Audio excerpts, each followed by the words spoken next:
jiena rajt evoluzzjoni ta' relazzjoni tal-artist mal-finanzi, jiena fi żmien l-aħħar konverzazzjoni li kien se jkollok kien dwar kemm se tħallasni lili.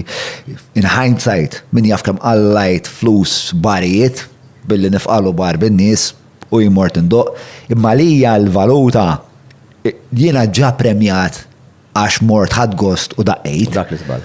Eżatt, għax inti il-bioloġija ta' moħħok titnejjek bik, għalek inti ħadtu l-premju tiegħek, inti għamilt l-azzjoni u tal-dak l-azzjoni inti ġejt premjat X. U l-uman hekk jaħdem. Allora inti dak iż-żmien ma kienx tgħaddilna minn moħħna li l-en minn dak il-premju li inti ħadd gost id-doq. U ħad gost tagħmel l-arti ma' sħabek, u ħad gost komparti minn dil-komunità u qed toħloq komunità. Hemm ukoll suppost il-payoff finanzjarju. U naħseb dik li tfottihom lill-artisti li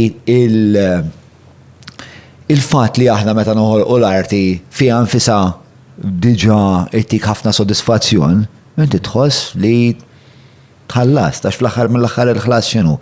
Il-ħlas huwa li jiena ngħidlek li speċta dak li għamilt għandu xi xorta ta' valur. Jien naf li għandu xorta ta' valur, għadni kif għamilt, għadni kif ħadd gost, jiena sħabi vera tħaqna u vera sirna eqreb issa li qed nagħmluha. U naħseb dak in-nuqqas mbagħad iwassal biex in the long run l-affari ma tkunx sostenibbli. Hemm two train of thoughts. Waħda minnhom hija l-element filantropiku. Ġifieri, jekk inti tagħmel xi ħaġa, ħadd gost tagħmilha, tajjeb. U inti ta' xi NGO, whatever, ħajużaw dik u ħajdu xi ħaġa minnha, that's fine. Mhux problema. Il-problema fejn tiġi f'dak ir-rigward, sa mort train of thought ieħor. Dak ir-rigward meta jkun hemm abbuż imbagħad minn hemm fejn f'temp ta' ġimagħtejn ċeplulek 20. Xahar wara ċeplulek 40. Ta' waħda inti tagħmel kollox għal xejn. U jekk tajt iva l-wieħed, tajt iva l-kulħadd. Mela irdu kollok struttura li bħal kull ma jagħmel kulħadd. Karata mhux imma l-artisti jagħmlu ħafna, to be fair. U naħseb ġieli tiġi abbużata iżda xejn iżejjed. Anke hemm l-empatija wkoll involuta. U dik qed toħodni eżatt fis-soft spot tiegħi, jiġifieri inti taf li ħanajlek iva, mela għalfejn tibqa' il-pożizzjoni. Mela int m'għandekx rispett għal din jiena. Għax inti ħadd ieħor qed jiċċarġawk flus, allura lili mux għettajtek, ma dika train of thought 1. Train of thought 2, meta inti mux għet t-sottovali, imma tħossok li għandek prezz A, u xaħad ġelek konvinċik li prezz A huwa raġunevoli. Diment li min użak għamel daqs kemm għamilt int. Ok, fair enough, fair game now. Imma kif inti ssir taf li dak qed jagħmel mid-darba aktar milli għamilt int? Tibqa' fair game l-affari. Is it really fair game? Allura f'dak il-punt partikolari fit-train of thought it-tieni wieħed inti titproteġi lek innifsek milli tiġi abbużat. U minx meta ngħid abbużat xi ħadd qed jabbuża mis-sitwazzjoni jew qed ipinġilek gidba. U tibbi riprova jbella lek xi ħaġa. Jgħidlek isma' jiena xejn xi ħaġa ħajkollu. Mbagħad tirrealizza tkun taf l-esperjenza tagħmek, you know exactly x'inhu mal-fatti u x'jiġri ma jiġrix. Mbagħad ma dak is-train of thoughts ħanżid parallel li għandha tkun fl-opinjoni tiegħi the answer to all. Li meta inti għandek tiġi bi prezz, inti tkun fair. Li jgħid inti titħalli spazju biex igawdi ħadd ieħor ukoll. Ma tistax tkun greedy. Tinti tkun ok li promoter ħajamel X. Demet li inti tiħu għaj, u li tas sound ħajħu Z, u li ħara ħajħu ek, u li ħu ek. That's fine. Ġifieri, u l-prezz tiegħek huwa validat għal fatt li wara li jsir l-event, kulħadd tagħmel flus. Għax jekk inti qed tiġib dal-prezz fenomenu minn għalik li huwa tajjeb u għandek delużjon li l-prezz tiegħek huwa l-argument 10,000. Imma kull promoter li jaħdem miegħek qed jitlef 10,000, il-prezz tiegħek mhux 10,000 kull rispett. U majn zero, qatel għasel. Jew ħafna inqas insomma biex kulħadd ikun jista' jkun xi ħaġa. Dak ir-realtà hija event wara event, u inti realizza x'inhu da issa mbagħad hawn Malta u l-fenomenu tal-free events, aw il-fenomenu tal-entertainment, tal-cover versions, tal-barijiet li għajdu li għax mandiġ fejn ħallas umbat taf li kemm jagħmlu flus ma tagħmlu fenomenu liħor tat-tiġijiet li kollox tajjeb, kollox irid isir. Imma jiena l-unika raġuni għalfejn nirreżisti da situazzjonijiet fejn mużika oriġinali jew l-arti oriġinali sejħala mod ġeneriku tuħu step lura fejn għandek just 2% u madonna 98% kollox xogħlijiet ta' ħaddieħor. Possibbli u diġi riflessa fir-radios ukoll. Possibbli hekk għandu jkun. Hemmhekk għandi reżistenza jiena fuq dik. U mhux għax jiġri titagħmel hekk, that's fine. Ma sejax lilek artist. Ekunu ċari. Inti artist. Okay? U t-tieni ħaġa qed jasra qed tnaqqas mill-potenzjal tiegħek. Għax inti ġejt comfortable ġo safe zone għax kull mi safety blanket. Safety blanket li inti moħħok mistri. Dik tagħmel hekk, you know? Għax inti faċli tara id-dog cover hit li qiegħda fuq ir-radio palissa u ħajkollok in-nies warajja. Il-problema meta tiġi dik hija it's a trap.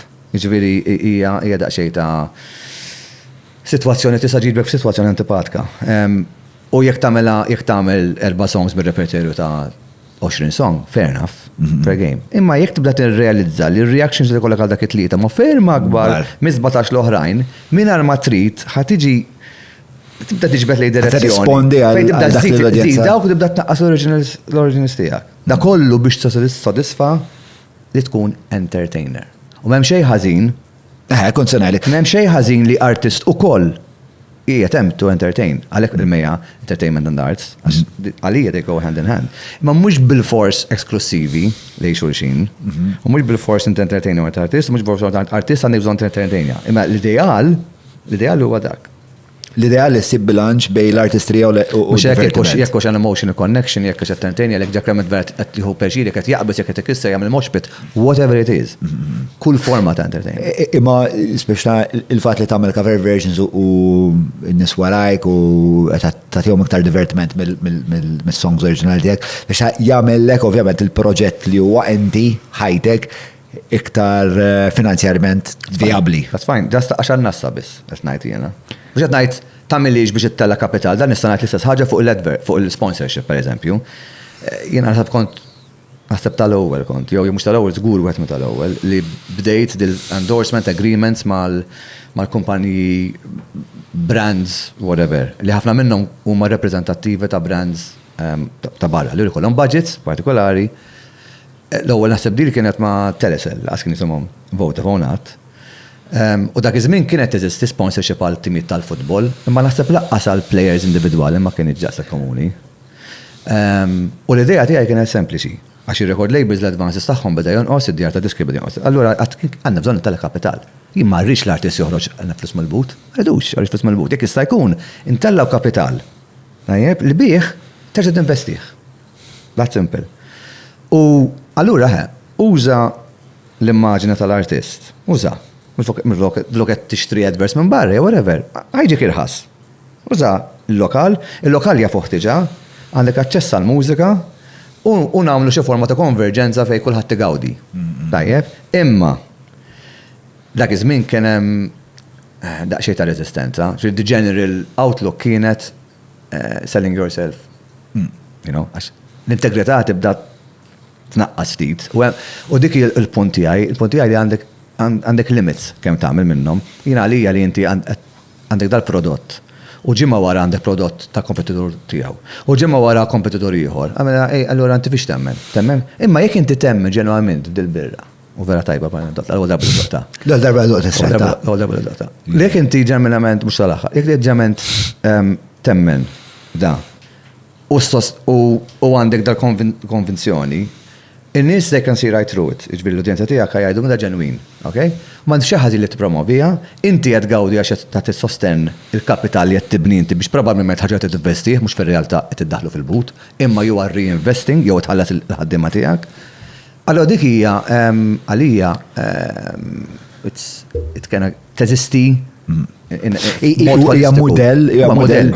Il-problema meta tiġi abbużata f'daqqa waħda ninsew għalfejn qed nagħmlu on the first place, ninsew li qed nagħmlu għall-mużika, u f'daqqa waħda tiġi fuq l-immaġni biss. Jew hemmhekk l-integrità qed tiġi Issir komputazzjoni biss finanzjarja li suppost il-pedament għall-eżerċizzju artistiku ma minflok issir purament kummerċ.